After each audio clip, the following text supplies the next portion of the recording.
And so nice deep breath in, everybody, as you wish.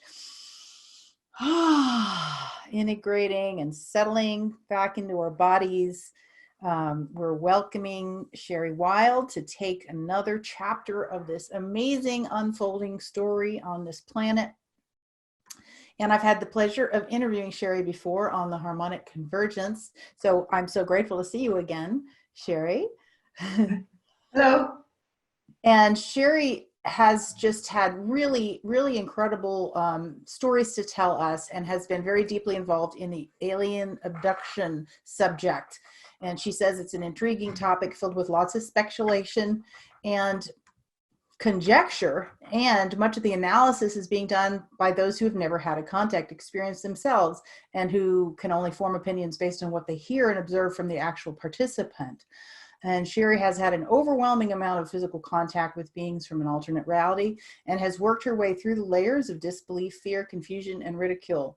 She has found support and answers in places she never expected, and through that process began to remember the truth of who she is, as we are all doing these days in our own way. In this lecture today, she's going to highlight and intimate, this sentence is a little funny. In this lecture, she's going to share highlights and intimate details of that journey and talk about the difference between being an abductee and a volunteer. So, Sherry, thank you so much for being here. How do you want to begin the conversation today? Would you like to tell us a little bit more about your personal experiences so that we can get to know what you have been grappling with and what you have dealt with in your experience on this subject? Sure. I think we had a great conversation before when we connected on Yes. that other platform, and it was fantastic. We could have talked for hours, so I enjoyed having this discussion with you. Wonderful. So I guess I'll just start talking about it. You can interject and ask questions, I think, represent for those who are watching.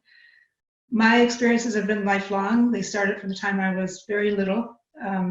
An infant, actually. I have memories of popping out of my body as an infant and standing by the crib and standing with the being, the entity that I know as Da, D-A, I call him Da.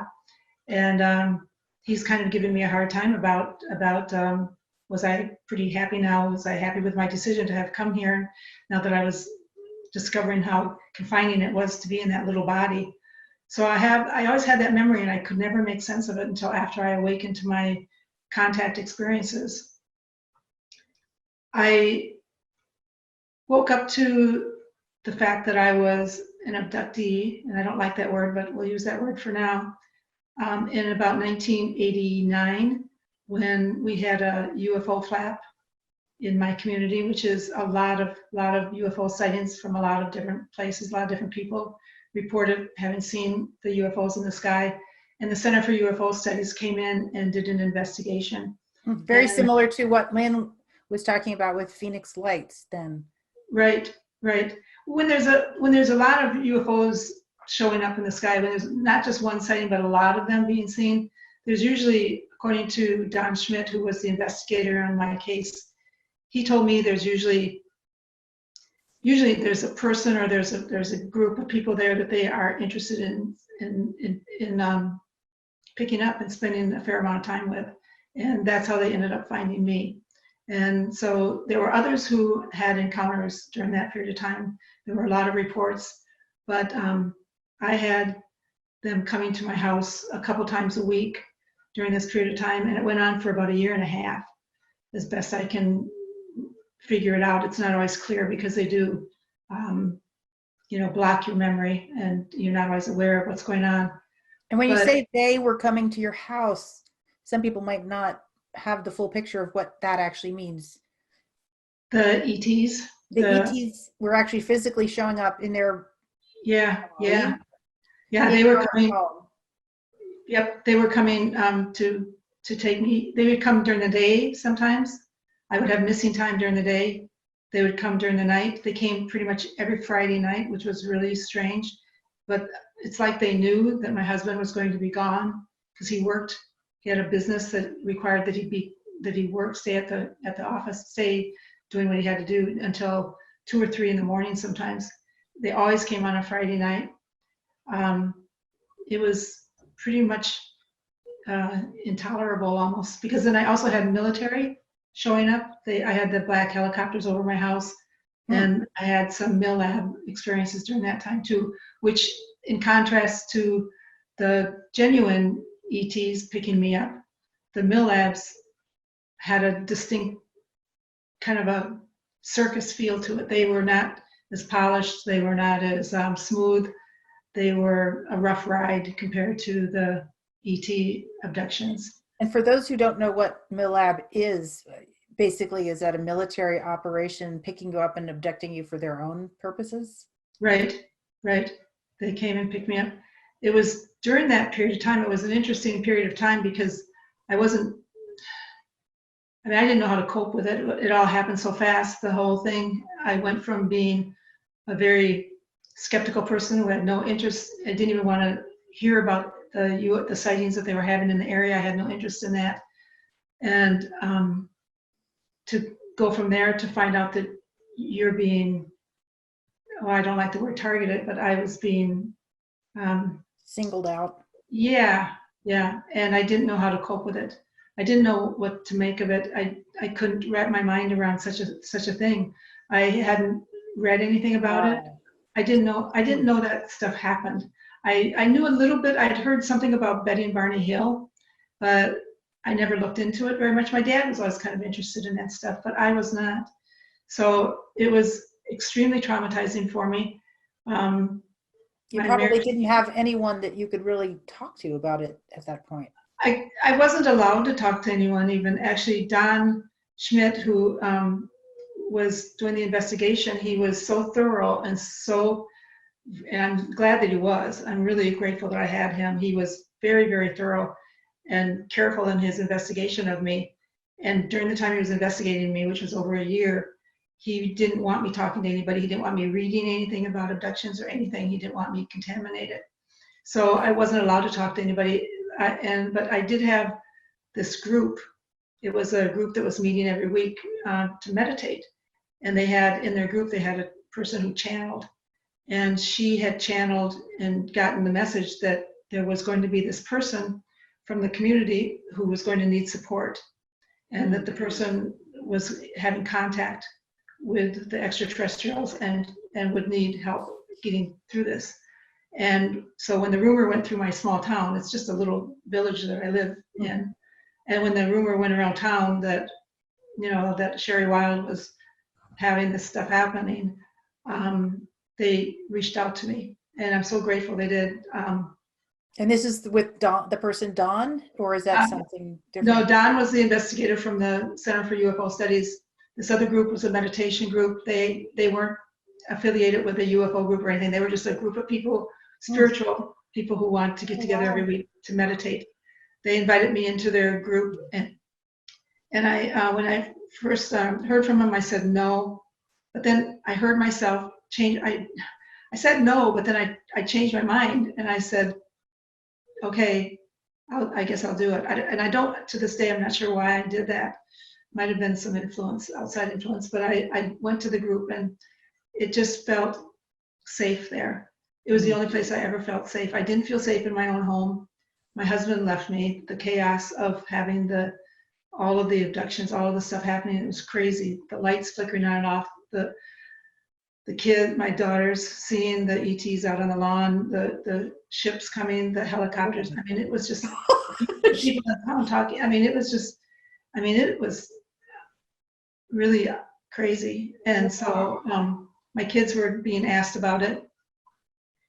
They would wake up and the ETs would be bending over the bed looking at them. My daughter, she'd wake up and they were like 4 inches from her face. I mean, it's frightening. She would see them sitting out. One was sitting out in the chair in the living room. They both noticed the distortions in the house. When we would have these visits, the house would be huge. It would be all out of proportion. So, it was real stuff that they were experiencing. And my one daughter, with her friends, one day, they had something happen where the house got really big like that. And I'm not sure what alarmed them to it, but they all kind of blanked out. And when they came to, they all had frost on their eyelashes and on their eyebrows, and they had missing time. And so there was all kinds of that weird stuff going on. I talked to Don about it, and he said that he'd seen that before. So the house getting big, some kind of interdimensional flux where the energy field of the house became modified because of the energy field of those beings being in that space?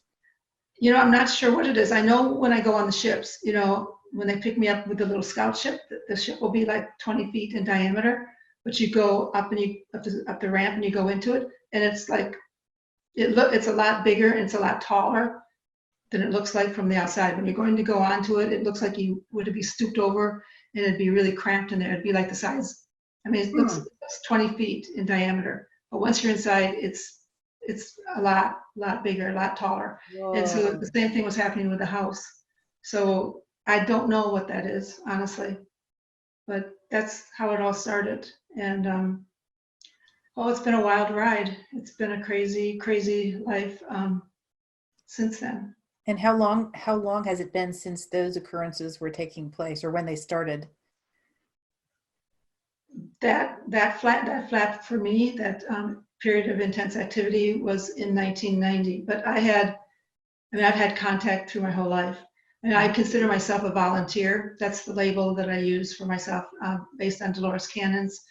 In my book, I called myself a participant in a program because that's the way I saw it from that perspective. As I wrote the book, I woke up to the fact that I had volunteered to come here to assist the planet during this time of ascension. So that's the role that I'm playing. That's the role many, many star seeds and volunteers are playing. So that's why I'm here. And because my question to them at that time was, when I was writing the book, they insisted I write the book. I said no, but they took over and made me write the book. I ended up writing the book. And my question to them was why, because as I wrote the book, as it was being given to me and coming through me, all these memories came back of all these times I had been with them. And it was ridiculous. It's like I have more time with them. I'm on the ship more than I'm here on the planet. And I had always in my life, before I woke up to my experiences, I had always had a feeling, I always knew that there was something going on. And I thought maybe everybody had that, but it's like I knew that I had another life. And I thought, is it a past life? What am I remembering? What is it? Why do I feel like last night something big happened? Why do I feel like, I did something and I should remember that that's more important than this life I'm living like as a teenager? It was a lot during my teenage years because I was going every night during that time. So it's like a bleed through. And so when you're going at night, I think there's probably a lot of people who have what kind of seem like dreams, but they're these strange dreams that feel like way more like that really wasn't just a normal dream. I feel like I actually did that. Is that the kind of thing that you're speaking of? It is. It's like a memory. It is like a memory. You have it, but it doesn't, you're not sure if it's real, and it's bits and pieces, and it doesn't make sense because it doesn't fit in to your world and to what's happening in your day-to-day life. But my day-to-day life for my entire life was it never felt like the priority life. I felt like I had another life that was a priority life, if that makes sense. Mm-hmm. But I couldn't tap into it. So when I was writing the book, I was sharing some of those experiences in the book of, the fragmented memories I had. They filled in the pieces a little bit, but I was easily communicating with them during that time. And I asked them, why did I spend so much time with you? Why have I been with you so much? Why are you coming and getting me all the time? Most people have 1 or 2 abductions. Why have I had 1 or 2 a week, or 3 or 4 a week? Why so much in my life? And they said it was because I was on this mission. I had come in to do work, a specific job on the planet, and that before I came here, I had agreed to this. I volunteered to be part of the hybrid program, which meant that they were going to be coming in a lot. But also, I told them that I didn't want them. This is the part that when they told me this, I thought, yeah, that sounds like me. Because what I said to them was, don't leave me alone for very long. Don't let me forget who I am. Stay in contact with me so I don't get lost in the illusion. I had observed the earth a lot, and I had seen other people go, other souls go onto the planet as volunteers or star seeds, and you get lost in the illusion, and you get trapped in that cycle, and what used to be going on the planet with the recycling of the souls, which is now coming to an end. But back, when I came onto the planet, that was still in play, and I did not want to get trapped here. So I told them stay in constant contact with me. So that's what they've done. So. Oh my gosh! Now this group of ETs seem to have felt quite a bit of prerogative over you and your life because of this agreement that you made. Like they would just come in and they would take you and they would make you write things. And, so do you feel like, what do you feel towards them? Do you feel love and acceptance? And do you know who they are? And are you now happy with all that happened? Or how has it landed with you and integrated since those times? I like that question because not many people ask that question, but it shows that you understand how challenging my life has been. And I don't mean that, like poor me. I just mean you're taking it seriously, what I'm saying. You're not just taking it as a story. It's my life, and it's real that I have lived this. And the way I feel about the guys, I have a love-hate relationship with them, kind of. I'm snotty to them. I'm defiant to them. When they told me to write the book, I said, that sounds like a good thing to do. I'll do it. But then I thought about it, and I said, that's going to blow my life up. And I'll never be able to resurrect my business. I'll never be taken seriously. All the respect that I had earned from my career would be gone. I'd be ridiculed. So I said, no. And they said, but it's time. It is time. And I said, I'm not going to write the book. I'm not going to write the damn book. And they took over my body. I came to one morning down in Arizona, and I was writing the book. And I said, I'm not writing. I told you I'm not writing the book. And they said, it is time. And I said, it is not time. I said, I'm not writing the book. I'm not writing the book.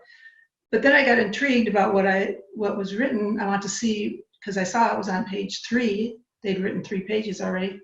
I started to read it, and it grabbed me and it intrigued me. And so I thought, well, I'm going to be able to find out the answers to what's happened in my life. I'm going to be able to get answers as to what this has all been about. So I did agree to write the book, but I didn't agree to publish it. Well, then what do? They send in Archangel Gabriel, and which really surprised me because I wasn't sure. I had heard about archangels, but I wasn't sure I believed in them. Just like I didn't believe, I'm skeptical on everything. You have to prove to me everything, And so I have that kind of a relationship with them where I don't take the orders easily.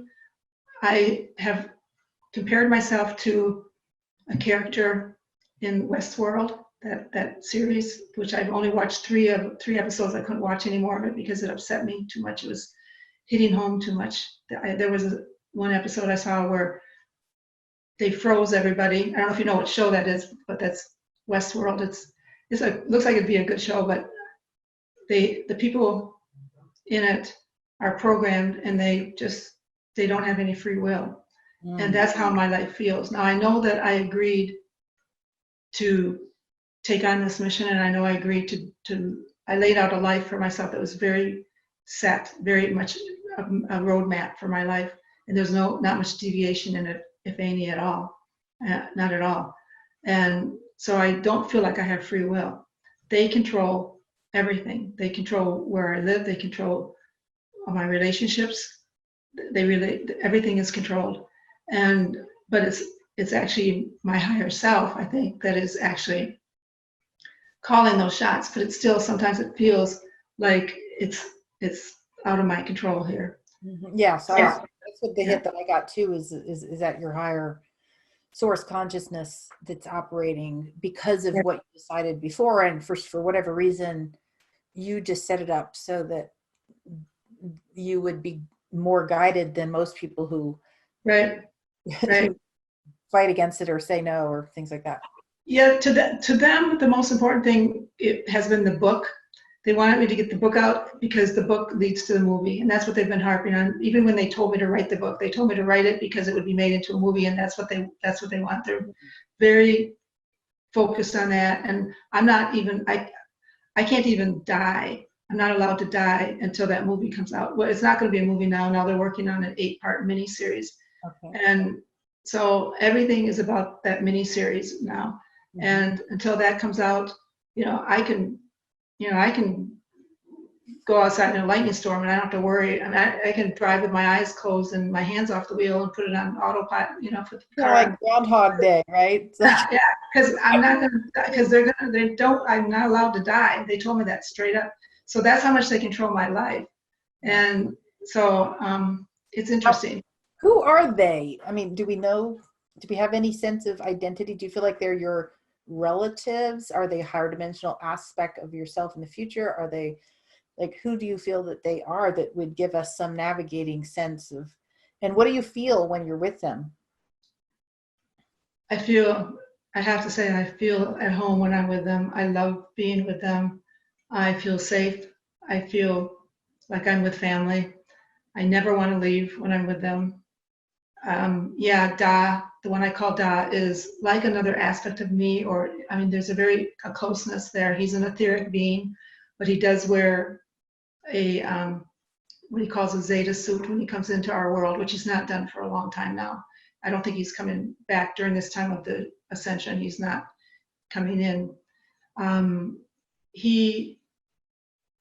They are unconditional. They don't judge you. There's no judgment. There's unconditional love and acceptance. So yeah, I feel safe when I'm with them, and I love being with them. I do believe there's a connection there. I believe that we've worked together for a long, long time doing these kinds of missions. It feels very familiar to me to be doing what I'm doing especially at this time when the planet is being cleared of the darkness and the humanity is waking up, finally waking up in large numbers. So it feels like it's something that I've done many times before, and it feels very familiar. Not that I know what's going to happen. I mean, every planet, I think, and every society has their own way about going about it. And planet Earth, with the humans that are here, they have written their own script, and it's going to be fascinating to see how it goes as this ascension continues to unfold. I'm very excited about it, so I'm hoping to be able to stick around to see most of it. You mentioned something earlier about the reincarnation loop being removed from the planet. So you're saying that they have informed you, or you've seen that reincarnation loop is no longer in place and does not operate any longer? Well, of course, you can still come on back onto the planet, but it's not a trap anymore. Before it was a trap. Yes. To recycle the souls and keep them here, because the natural order of things is that when you would die, your soul would go, and you'd have an option of, if you want to go onto a different plane, you could go anywhere you want. I mean, you're a free soul. You can do and experience whatever you like. But that was the way it was set up here, is that you were kind of steered and more or less forced, you were taught to believe that you had to come back. Forced and tricked, I heard, like that they would Yeah. come guilt trip you and like, oh, look what you did. You've got to go correct. Yeah. That whole thing of learning, having to correct, the karma, the wheel of karma. So that whole karma thing, was the trap that they had you on. And, it's a mess. I mean, this planet really experienced a lot of darkness. People don't know how dark and how controlled it was by Luciferian energy, because they don't have any comparison for it. They don't know how beautiful it should have been and how great it should have been. I mean, they don't understand the trap that they were in. They believed that because they thought they were free. Most of the people on the planet believe that they were born onto a planet and they consider themselves free. And that's not the case at all. But they don't realize that at this point yet.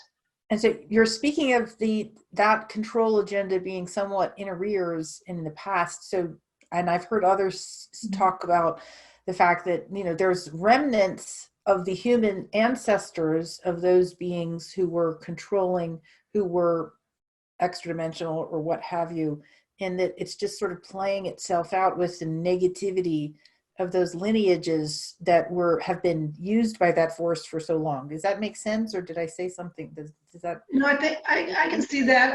I think it's it's all about energy. I see everything as energy, and it's all about the energy on the planet, and then we manifest this reality, the illusion of the reality that we're experiencing. And so it's a planet of duality. The souls on this planet wanted to have separation. They wanted to experience separation. So given the free will that they had, they were allowed to do that. And it's just that the darkness overtook much more than you like to see. But in spite of that, in spite of so much darkness, and in spite of so much control and control on every level from the time you're born, onto this planet, the humans have this amazing spirit about them, to where they just have this amazing ability to find the good in everything. And I know that that's not always obvious, especially if you watch TV and you listen to the news media and all that, or even on social media. But it's actually true. The typical human being, we're all created of love. We come from the Creator, and we are love. And so that's exemplified in every soul that you meet on the planet to some extent or the other. Some let it shine a little more than others. Others it's harder to find in. But the human earth soul. May I interrupt you for just one moment? My apologies. Do you hear that ringing sound? And is it coming from your space, or here it goes? Okay, wherever that was, it's now gone. Okay, good. All right, so continue. Where was I? So anyway, I don't know where I was. I was trying to figure out where the ringing sound was coming from, so I don't know where I am. I'm lost. But it's a good thing, yeah. So where we're at right now on planet Earth is very good. What we're looking at now is all of the things that need to be dissolved and dealt with. So we have to, part of the ascension process is to look at the shadow side of ourselves, and to look at what we've allowed to have happen on the planet.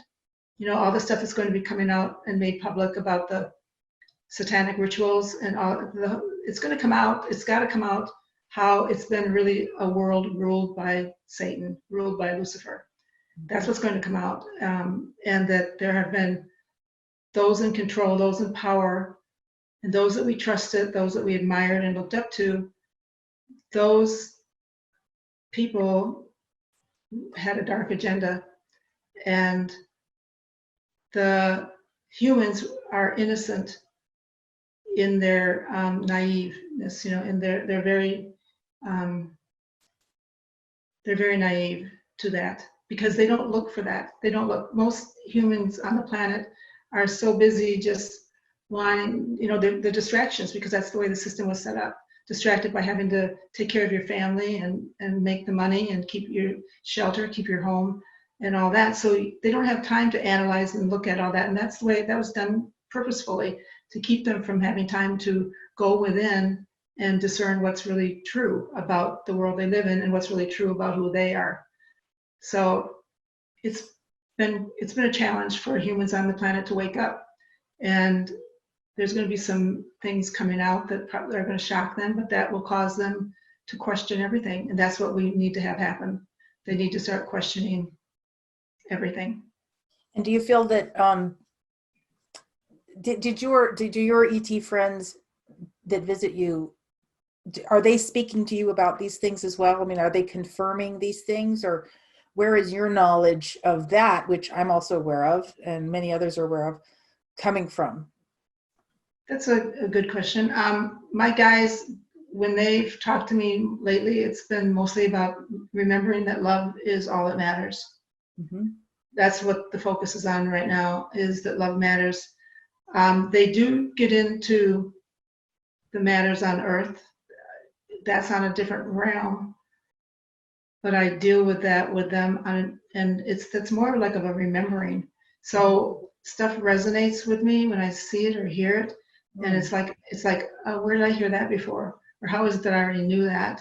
So I know stuff sometimes before it happens. I don't know how that is, to tell you the truth. And that's okay. I don't need to complicate my life any more than it is. So I don't want to be one of those people I don't want to have people coming to me asking me what my guides are saying, because I just don't want to go there, I don't want to Sure. go there. But yeah, there are things, I mean, I think a lot of the souls that came onto the planet from higher dimensions, we come in with an awareness that is a little bit more heightened than the native earth humans, souls who have been recycled a lot and have been beaten down and conditioned and brainwashed and all that through so many lifetimes. I come on for the first time, and I don't have that. And so I'm able to be a little more discerning. I'm able to, I mean, I am in some ways, but in other ways I'm also very naive about being a human. I'm not very good at being a human. I tried my best and but I'm not very good at it. So that's also a strange thing. So now you're I relate to that. Yeah, I know you can. I remember people like my boyfriend at 16, he was like, I'm confused about you. On the one level, you have absolutely no common worldly sense whatsoever. And then these things come out of your mouth that blow my mind. Who are you? That's good. See, that's the kind of stuff I would get. It's like, you're so naive and innocent. Or my dad would say, why do you trust everybody you meet? Why you have to learn to be more discerning. Take off those pink rose-colored glasses, But then on the other hand, yeah, I would, then you'd come out with things that you don't even know how but you just know. Anyway. Some people were asking, there's two main questions here. The whole Luciferian thing, like, who are they? Where did they come from? And I know that that's a really old, long story. But if you can quickly sum that up, that might be useful in your own words for people here. Well, I use Luciferian to describe the darkness, the evil that's on the planet. And it's interesting because for the longest time, I didn't believe in evil. I knew that I believed evil only existed if you acknowledged it. I was one of those people. And I've had to change my mind about that. So the darkness that's on the planet, I do believe in Lucifer. I do believe there is actually, just as there is a creator, there is, and there has to be, because this planet has the two polarities of positive and negative. And so you have to have someone playing the dark and someone playing the light. And that's the game that's being played out here on this realm. So you do have Luciferian, which is darkness. It's been the Luciferian energy that's been the controllers of the planet tap into. It's why we have all the children being disappearing, and all of that we've been hearing about, the rescuing of the children, and what that's all about is, and all that's going to come out about that. Oh, the organizational crime on levels that are unfathomable. Yeah, it's just that has been happening on the planet. Yeah, and those who wanted to destroy the planet or destroy humanity, kill off Agenda 21. I mean, who comes up with something like Agenda 2021? Who wants to kill off 80 to 90% of the population? That's very dark energy. That's Luciferian to me. I agree. Yeah, sacrificing. You can educate a population on how to eventually come into harmony with a lower population from a higher consciousness vantage point. But right. A lot of that higher consciousness has been suppressed by those very beings who want to rape, pillage, and kill off people. So it's like, okay, if you want a planet with a lower population, fine, let's work that out together consciously as humanity. Right. That's what, but you got right to the heart of what it's all about, the Ascension is about, because the game has gone on, and it has been a game. And we have to always remember that it's a game between evil and light, or good and dark, whatever you want to call it. It's a game that we all chose to play when we came here. It's what we wanted to experience. So we set up the game, and we're playing the game. Now it's time for it to end. It went on long enough, and we're moving into now unity consciousness. Those souls who are ready to do that are moving into it. Those who are not, that's fine. They will continue to play their game of duality on another planet, because this planet is going into unity consciousness in the fifth dimension. So I think remembering it's a game and that it's all about energy and that what we're seeing playing out there in front of us, I don't want to say it's not real. Certainly those children or anybody who's been victimized and all that, but you can't truly be a victim. You agreed to play the game and you agreed to take on that role, to play the role of a victim or to play the role of the perpetrator. The bad guys deserve our love and our compassion just as much as anybody does, because they took on a tough role, you know, and some of them got lost in it, and as a result of that, they are, you know, are going to be lost for a while.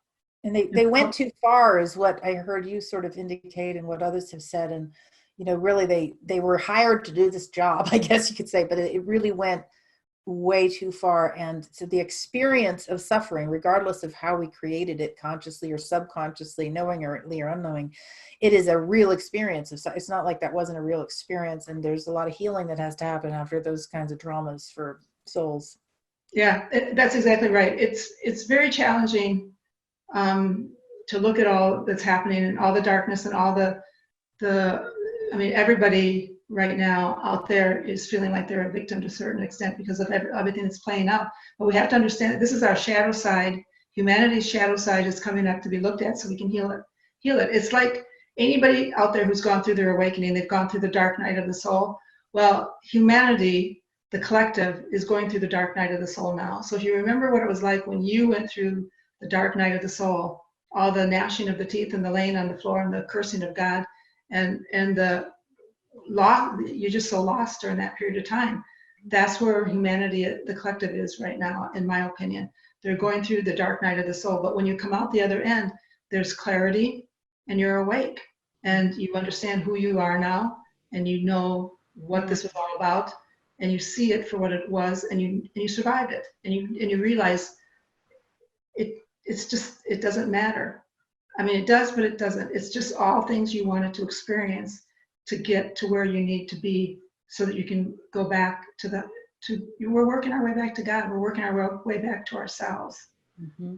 Back to that pure love and that joy, which more and more I think many of us are experiencing, even though and despite and alongside of all the chaos going on, we're going up here above the polar duality. And we're rising above, we're ascending, transcending, and remembering that we are beings of love and we are beings of joy, here to bring that great joy to all that we meet. And so well, the frequency is so high on the planet right now. And even in the midst of all the COVID stuff and all the games they're playing with us to try to keep us in fear, you can still tap in, you can choose to tap into that frequency and you can experience joy within yourself. You can still go outside and commune with nature and find that joy. So it's our job as awake and aware people to hold that frequency as much as we possibly can and to not buy into the fear. That whole Corona thing, I mean, I never bought into any of that. I mean, I haven't even spent a second thinking about it. And I haven't put on a mask yet, which is going to anger some people. The people are going to get mad at me. But I still have not put on a mask, and I am not going to do it. I mean, it's just to me that wearing a mask is part of a satanic ritual. That's what that's all about. It is giving up your sovereignty. It is saying, I agree to become invisible. I agree to be controlled when you put on the mask. Right. And if people would realize that, but I know people still believe that the virus has the power to kill them, and I know that it's a real virus. I'm not saying it's not a virus, it's a cold. So if you're not in good health, the cold can kill you. So I'm going to cause some real waves right there now that I said that, because and I know on that note, actually we do have to transition to the panel, but yes, that is a whole other fascinating conversation that is I'm very passionate about, and I do look forward to reconnecting with you soon. I know. Continuing the conversation.